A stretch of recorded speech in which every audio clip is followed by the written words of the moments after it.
G'day, have I got a story for you? Check the disclaimer. Season 2, Episode 41, Diamond's Light. Hialdo speaking. I take a moment. I just stand here, looking at the two portals. I have never felt more alone in my life. I have grown accustomed to being with Felicity and Abigail. I miss them already. I wish I could just walk through that portal and stay with them. If I ever have daughters, I wish they were mine.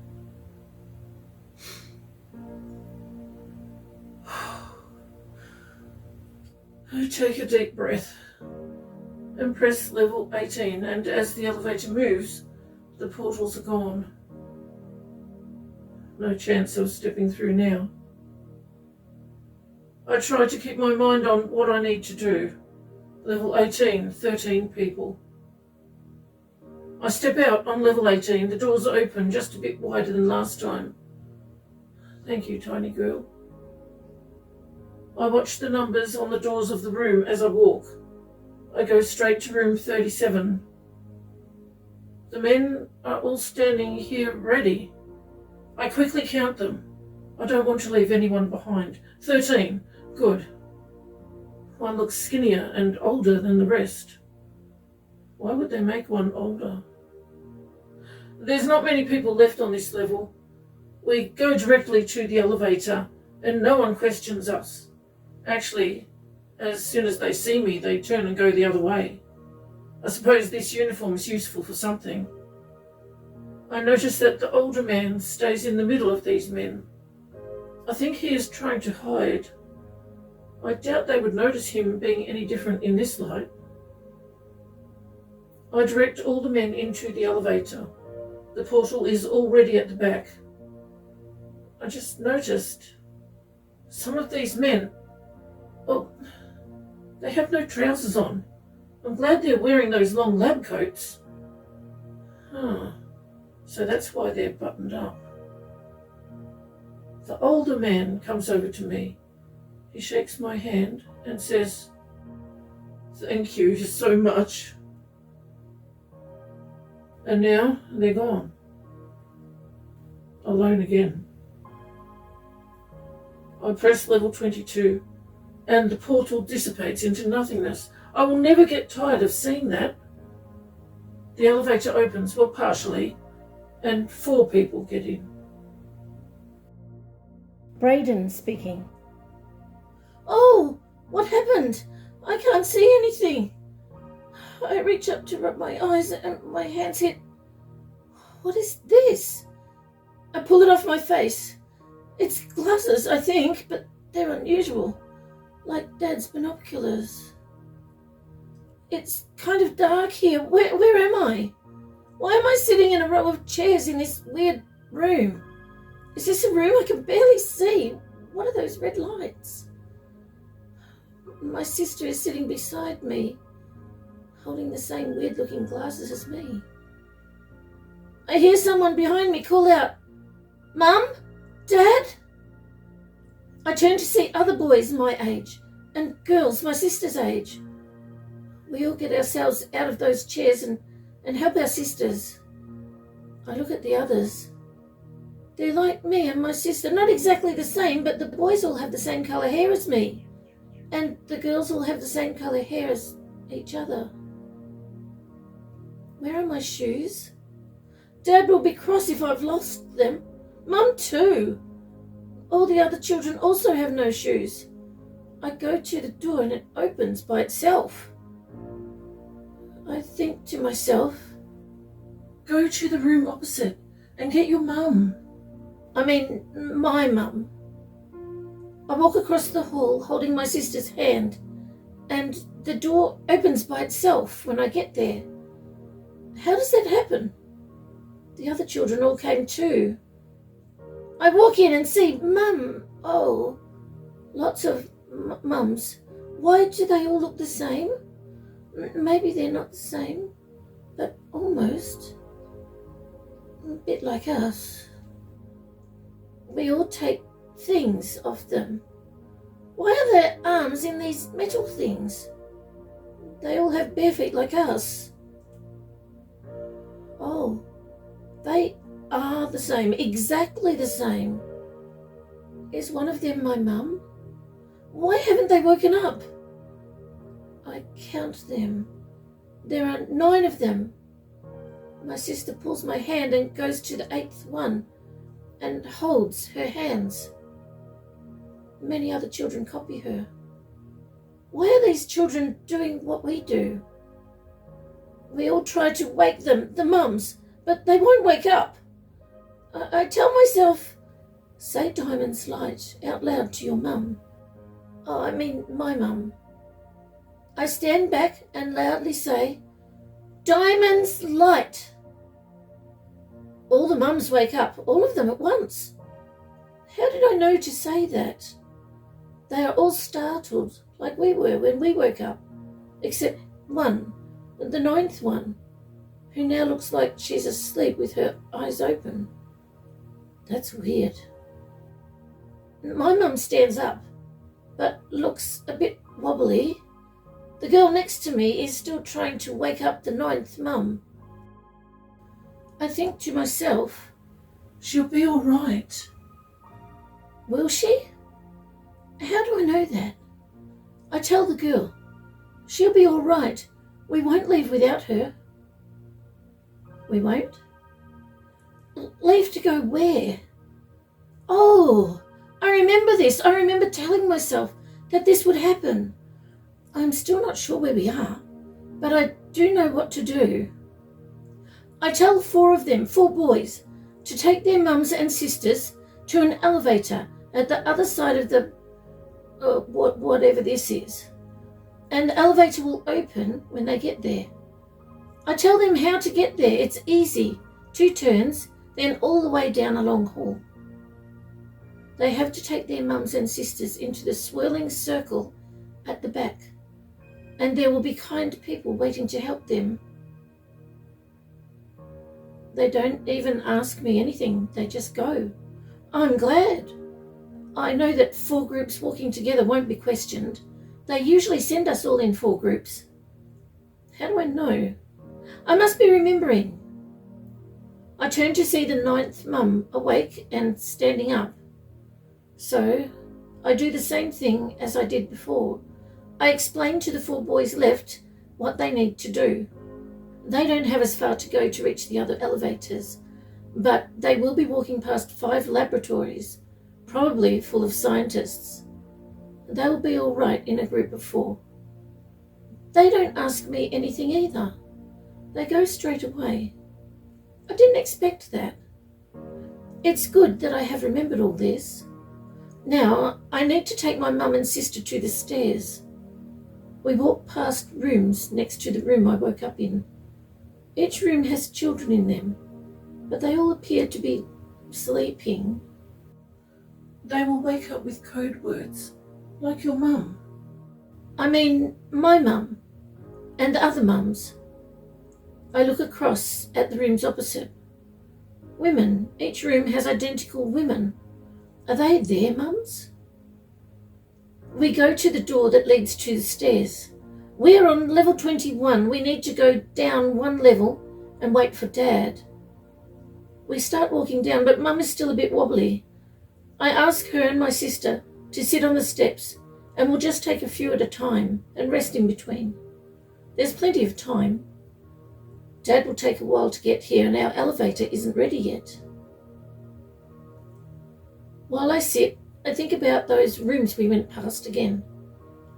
They were like the one I woke up in, but why were all the girls like me and all the boys like my sister? The girls looked my size and had the same colour hair as me. The boys all looked the same size as my sister and had the same colour hair as her. Why are we the odd ones out? We go down 4 more steps and sit again. Mum isn't as wobbly as she was. Well, that's good. I ask her, Mum, are you all right? Mum says, This is an unusual dream. suppose this does seem like a dream. It's fine. I'll just have to get them to the elevator with Dad and through that air thing, and then we can work out exactly what is going on. I know there will be people at the other side to help us, wherever the other side is. I hope it has lots of green grass and trees and a nice big hill. Oh, we could have a house on a hill. I would love that. 5 more steps down, getting closer. I'm still thinking about those rooms. What about the rooms opposite? All those mums who look the same. Why do they all look the same? Why does my mum look the same as those other 8 mums? What about those 3 empty chairs that were at the end? Are there 12 mums? Where are the other 3? How did my sister know that this mum is our mum? The rest of the girls knew which mum was theirs too. I hope they are all okay. I hope no one stopped them. A technician was supposed to join the first group, and 3 scientists were supposed to join the second group. I hope they did. They are probably Dad's. I hope they all got through those swirly air things. They did. I'm sure they did. We walk all the way down this time and sit on the bottom step. This is where we are supposed to wait for Dad to come. I hope he does come. I don't want to go without him. Maintenance man speaking.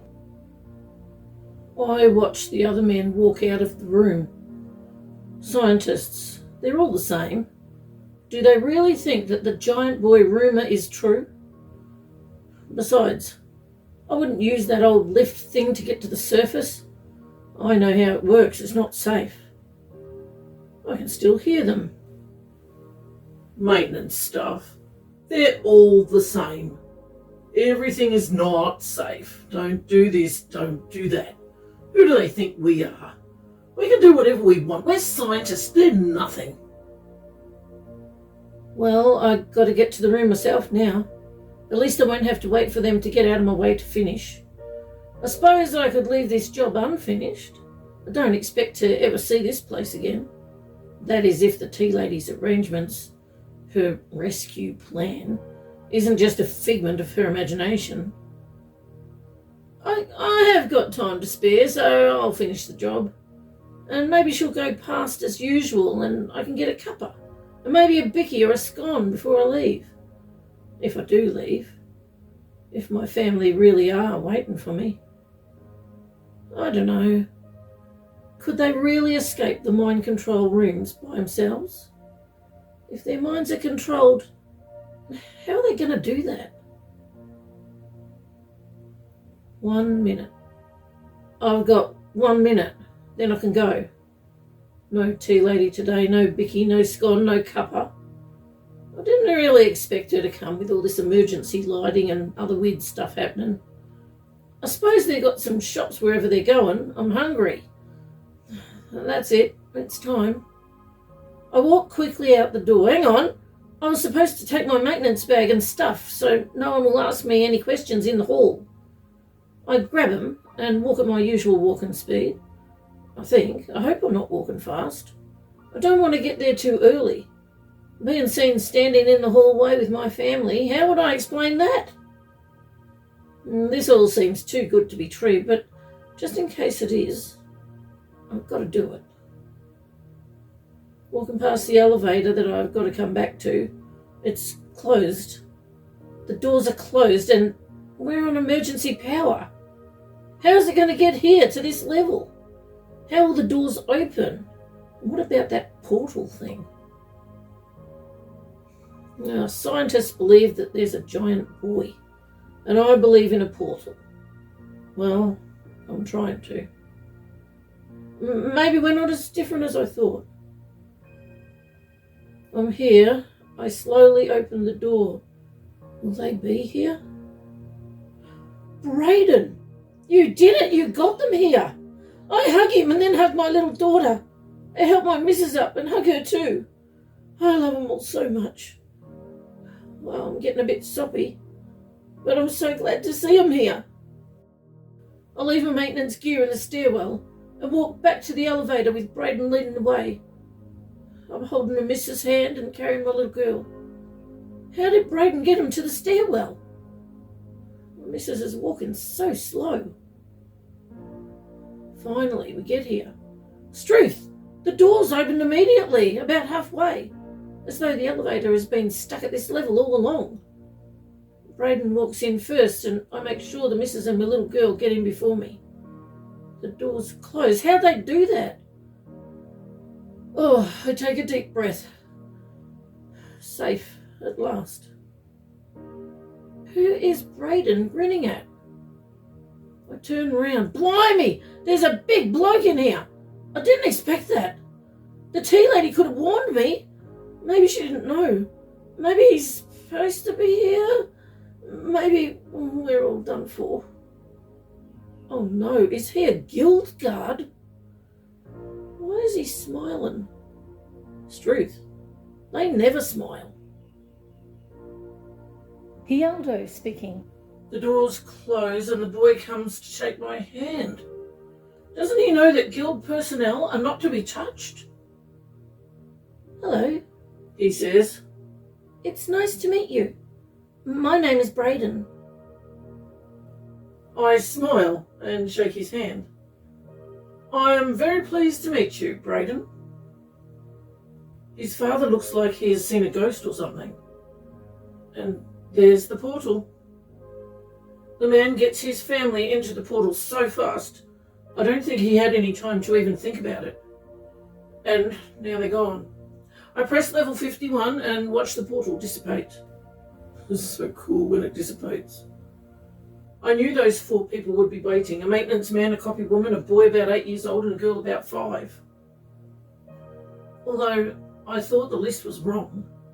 I thought the girl would be 8 and the boy would be 5. Usually the girls are older than the boys. It makes me wonder if that was an experimental family. What am I thinking? Everyone is experimented on around here. Only 3 levels to go. The elevator opens and change of plans. I have to go and get them. One of the bodyguards won't let them leave. It is the room furthest from the elevators, a dull-half room. No chairs, no table, just an empty room where they're expected to stand until needed. I walk quickly to the door at the end of the hall, taking no notice of the facility bodyguard. Her voice, the tiny girl. Oh, another change. I'm not just taking 2 of them. All of them are coming. I make sure I sound annoyed. You are required. How dare you make me wait? 2 look fearfully at the other bodyguard, but then begin to move. No, not only 2. With this ridiculous delay, we are behind the schedule. All of you are required. Hurry up. Wow, all 12 dull-half medics. Am I still taking them to the car? Will they fit? Maybe they will be going through a portal. I don't like surprises. I hope there are no more last-second changes. Thank you so much for joining us with a cuppa. I appreciate your company.